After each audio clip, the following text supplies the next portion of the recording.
오늘은 창세기 47장 1절로부터 6절 말씀을 통해서 가장 좋은 것을 주십니다 라는 복음으로 함께 은혜를 나누어 보고자 합니다. 예화를 찾아보니까 이런 게 있어요. 미국의 33번째 대통령 트루먼 대통령은 은퇴하고 난 이후로 고향에 돌아가서 소일을 하면서 조용히 살았다고 합니다. 어느 날 트루먼 기념 도서관에 갔을 때 학교 선생님들과 여러 아이가 몰려왔는데 그중 한 아이가 이 대통령에게 이렇게 물었다고 합니다. 대통령께서는 제 나이만 했을 적에 인기가 대단했다고 했어요. 반장도 하고 그러셨죠? 이렇게 물으니까 이 대통령이 이렇게 대답을 했다고 합니다. 정반대야. 눈이 나빠 안경이 없이는 맹인과 같았고 재주도 없고 운동도 못했고 겁쟁이란 말을 들었거든. 이렇게 대답을 했습니다. 그런데 어떻게 대통령이 되셨어요? 이렇게 아이가 다시 반문을 하자 트루먼 대통령이 이렇게 대답을 했다고 합니다. 얘야, 나는 하나님께서 하시면은 못할 일이 없다고 성경 말씀을 믿고 있단다 라고 얘기를 했다고 합니다. 그리고 하나님은 지금도 나의 등 뒤에서 나를 보호하고 계셔 이렇게 고백을 했다고 해요.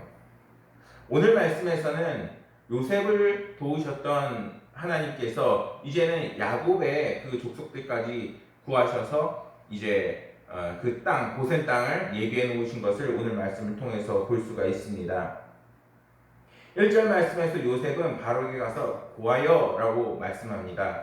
이것은 요셉이 자신의 가족이 애굽에 도착했다는 것을 과장하면서도 그러면서 축소하지 않으면서도 있는 그대로 바로에게 보고를 하고 있는 것입니다. 이러한 것은 요셉이 정말 정직하고 그리고 진실한 사람인 것을 보여주는 말씀인 겁니다. 요셉은 바로에게 정직하고 그리고 진실하게끔 자신의 가족들을 소개하고 있습니다. 그리고 나서 1절 후반절의 말씀을 보면은 요셉은 바로에게 가족들이 고센 땅에 와 있다고 이야기합니다. 요셉이 바로에게 자신의 가족들이 고센 땅에 와 있나이다 라고 하는 말이 어떻게 보면 되게 자연스럽게 보여요. 그런데 실제로 어떻게 보면은 만약에 우리가 보고를 하면은 누구누구가 어디 와 있어, 서울에 와 있어, 또는 이렇게 하면은 정확한 지명을 말하기보다는 우리가 한국에 왔어, 뭐 이렇게 다른 나라로 들어가게 되면 대충 이야기를 하죠. 그런데 요셉은 그렇게 대충 얘기하는 것이 아니라 바로 왕에게 고센 땅에 와 있나이다 라고 정확하게 지명을 부르면서 이야기를 하고 있는 것이죠. 요셉이 바로에게 자연스럽게 고센 땅이라는 장소를 강조하면서 바로의 관심을 그 고센 땅에 기울이도록 이야기를 전하고 있는 것입니다. 이러한 요셉의 태도는 요셉이 바로에게 말 한마디를 해도 신경을 쓰면서 신중하게 그를 대하고 있다는 것을 보여주는 것입니다. 그리고 나서 2절 말씀을 보면은 요셉의 형들 중 5명을 택해서 바로에게 인사를 시킵니다. 요셉의 형제들은 총 13명이에요. 그러니까 요셉까지 포함해서 13명인데 굉장히 많죠. 어떻게 보면 13명 형제들을 다 인사시키는 것이 오히려 예절적으로 어떻게 보면 더 맞는 것일 수도 있습니다. 근데 요셉은 그렇게 하지 않고 딱 5명이라는 형들을 뽑아서 바로에게 인사를 시킵니다. 왜 그렇게 한 걸까요? 요셉은 미리 와서 애굽에서 살고 있었기 때문에 애굽의 문화를 이미 다 익히고 있었습니다. 그래서 이 5명이라는 숫자, 그리고 애굽 사람들이 5라는 숫자를 좋아했기 때문에 딱 5명만 뽑아서 바로의 기분도 좋게 하고 인사도 잘 하기 위해서 5명을 선택했던 것입니다. 바로에게 좋은 인상을 심어주려고 야곱은 계속 노력을 합니다.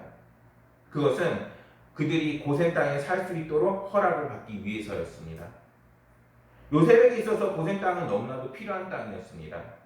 그중 첫 번째 이유는 고센 땅은 양들을 풀을 먹일 수 있을 만큼 좋은 땅이었기 때문입니다.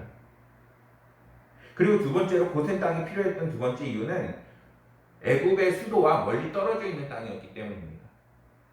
어떻게 보면은 애굽 깊숙하게 들어와서 거기에서 현지 문명이니까 그 속에서 사는 게 더 좋아 보이는데 요셉은 오히려 그렇게 하는 것보다 수도와는 멀리 떨어지고 양들을 잘 목축할 수 있는 그 땅을 찾고 있었던 것입니다.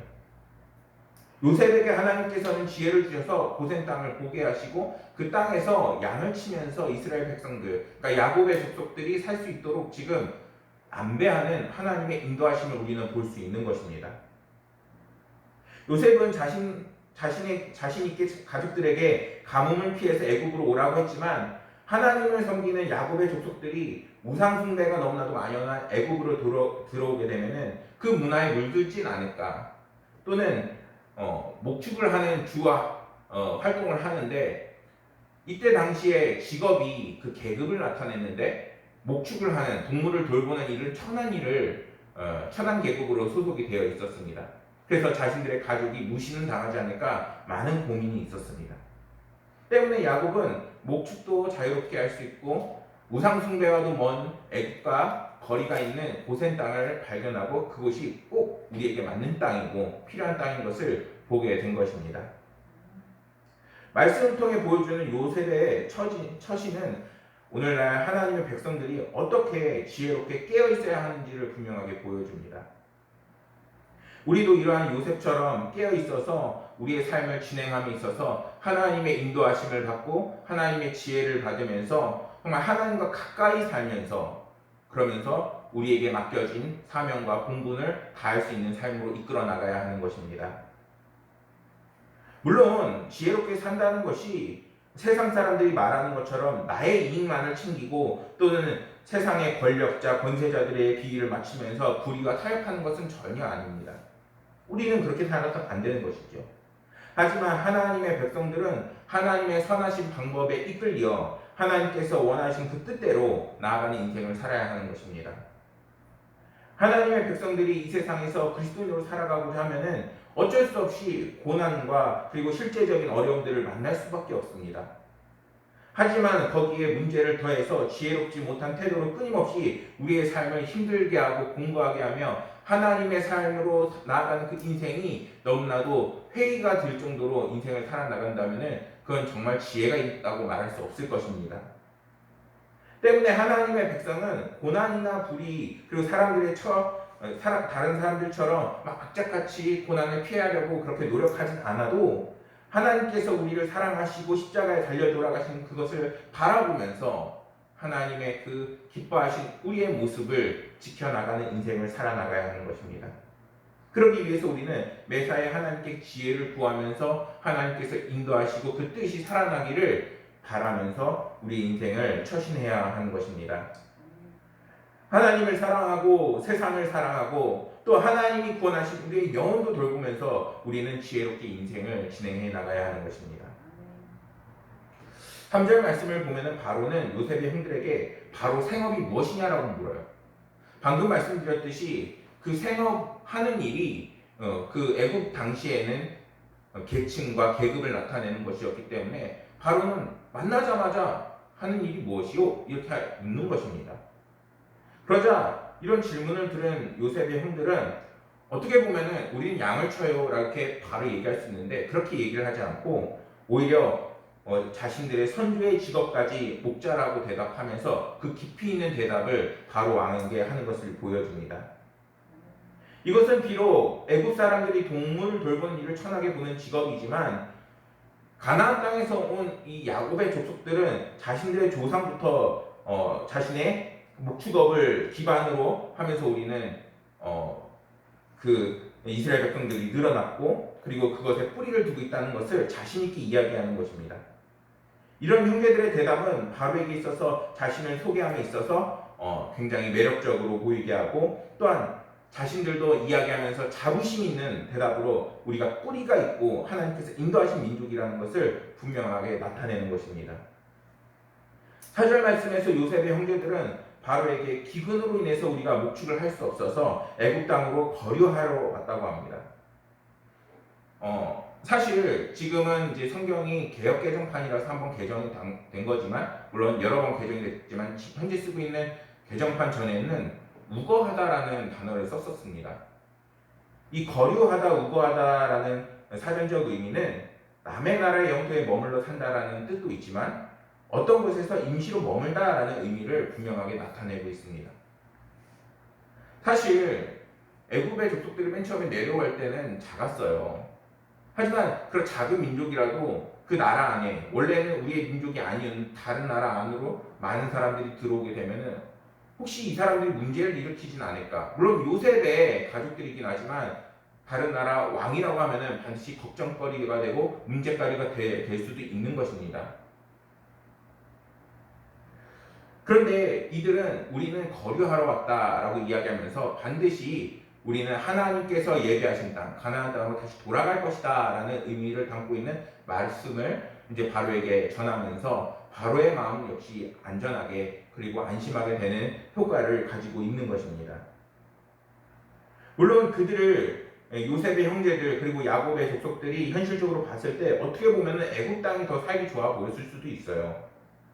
그럼에도 불구하고 지금 야곱의 자식들 요셉의 형제들이 이렇게 당당하게 우리는 거류하는 사람들이다라고 이야기하는 것은 하나님께서 그들에게 예비하신 땅이 있고 그리고 그곳이 우리가 있어야 할 본향이라는 것을 분명히 나타내는 것입니다. 사랑하는 여러분, 여러분들의 본향은 어디이신가요? 물론 태어난 곳이 있고 자라난 곳이 있지만 우리 하나님의 백성들은 우리의 본향이 하나님이 계신 하늘 나라임을 분명히 그 마음속에 담아두어야겠습니다. 베드로전서 2장 11절에서 12절 말씀에 이러한 말씀이 있습니다. 사랑하는 자들아 거류민과 나그네 같이 너희를 권하노니 영혼을 거슬러 쌓아는 육체의 정욕을 제어하라. 너희가 이방인 중에서 행실을 선하게 가져 너희를 악행한다고 비방하는 자들로 하여금 너희 선한 일을 보고 오시는 날에 하나님께 영광을 돌리게 하려 함이라. 나그네처럼 살아가지만 그 속에서 선한 일을 행하고 하나님을 증거하고 하나님께 영광 올려드리는 인생으로 우리의 삶이 진행해야 한다는 것입니다. 베드로전서 2장 12절 말씀에서 볼 수 있듯이 하나님의 백성들은 하나님의 나라가 임한다는 것을 바라보면서 그 인생을 진행했던 것입니다. 11절 말씀에서 거류민과 나그네같이 너희를 권하노니 라고 분명히 말씀해요. 이 땅에서 살아가는 것이 너무나도 고통스럽고 힘들지만 우리가 그 속에서도 끊임없이 하나님의 하늘나라를 소망으로 가질 수 있는 것은 우리는 결국에는 하나님의 하늘나라가 우리의 삶 속에 또한 우리가 죽어서도 영원한 하나님의 구원이 우리에게 임한다는 것입니다. 그리고 영원한 하나님의 그 은혜 안에 있기 위해서 우리는 끊임없이 주님을 우리의 삶의 주인으로 인정하며 나아가는 인생을 살아나가야 하는 것입니다. 예화를 찾아보니까 이런 게 있어요. 음악가 아르투로 카니니라는 사람이 있었는데 소년 시절 음악 재질이 아주 특출난 사람이었다고 합니다. 근데 그는 아주 심한 근시안이 있었다고 해요. 시력이 좋아지지 않아서 그가 악보를 정말 제대로 볼 수 없는 상황까지 벌어지게 됩니다. 그래서 그는 주님 내 눈을 밝게 해주십시오 하고 간절히 기도를 하고 있었습니다. 근데 웬걸요? 좋아지긴커녕 결국에는 응답이 없고 결국에는 그 눈은 실명하게 되어져 버리게 됩니다. 그의 어두운 눈을 밝게 하셔서 악보를 보게 하실 수 있게 하셨으면 정말 좋았을 텐데 하나님께서 응답은커녕 정말 어디에 계신지도 모르겠는 그런 절망감을 이 사람에게 안겨주고 있는 것입니다. 근데 놀랍게도 그 대신 하나님은 그에게 악보를 통째로 외울 수 있는 지혜를 주셨다고 합니다. 그런데 중요한 연주회가 있던 날 어떤 지휘자가 병으로 누우면서 지휘를 할 수 없는 일이 발생하게 되어져 버린 것입니다. 악보를 모두 외우고 있는 그로서는 자신 있게 지휘할 수 있는 기회가 생기게 되었고 비로소 자신의 시력은 회복되지 않았지만 하나님께서 주신 이 놀라운 능력으로 아름다운 노래를 그리고 악기들을 연주할 수 있었다고 합니다. 사랑하는 여러분, 우리가 생각하는 방식과 그리고 우리가 뜻하는 방식 아닐 수 있습니다. 하나님께서는 우리보다 더 앞을 내다보시며 하나님의 뜻이 이루어지는 선하신 방법으로 우리의 삶을 이끄시고 분명히 응답하십니다. 우리는 때로는 하나님께서 보이시지 않는 것처럼 느껴질 때가 너무나 많아요. 그러나 그 속에서 우리가 절망하고 힘들어하고 하나님이 어디 계시냐 원망불평하게 되면 정말 하나님께서 우리에게 임하시고자 하는 놀라운 은혜와 선하신 그 길이 보이지 않게 되어져 버리게 되는 것입니다. 요셉의 형제의 이야기를 들은 바로는 이제는 스스로 지시를 내리지도 않고 이제는 요셉에게 아예 모든 야곱의 속에 어떻게 살 것인지 무엇을 할 것인지를 다 맡겨버립니다.